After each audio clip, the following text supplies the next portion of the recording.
She chose herself. Part 4. When God turned her test into a testimony, the more she healed, the less she felt the need to prove herself. There was a time when silence made her uncomfortable. If someone misunderstood her, she rushed to explain. If someone spread rumors about her, she tried to clear her name. If someone questioned her heart, she bent over backward to convince them otherwise. Not anymore. She had learned that not every misunderstanding required a response. Some battles belonged to God.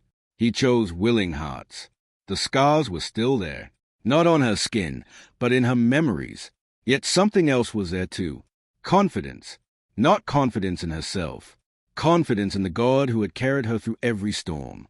This message is for you. One of her testimony to you. I didn't come here because I have a perfect life.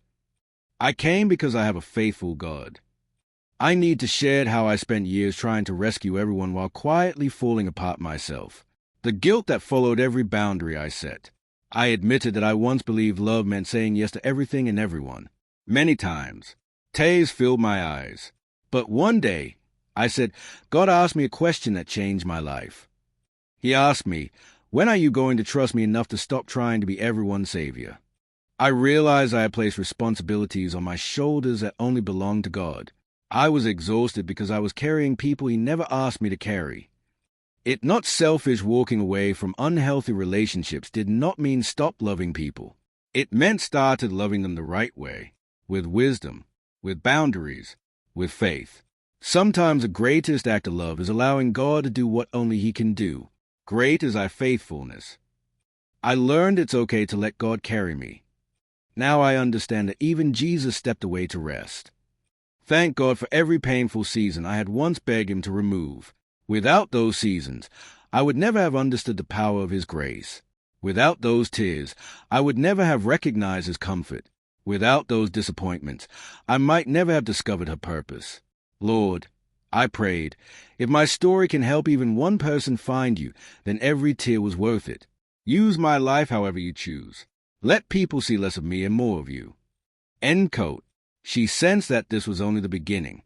God was opening doors she had never imagined, not because she had chased influence, but because she had surrendered.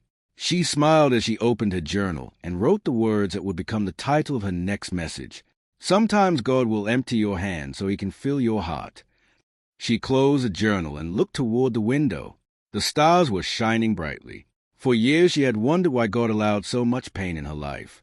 Now she understood. The pain had not been the end of her story. It had been the beginning of her testimony. And she knew, with unwavering faith, that wherever God led her next, she would follow, not out of fear, but out of love for the one who had never stopped loving her. Life had become quieter.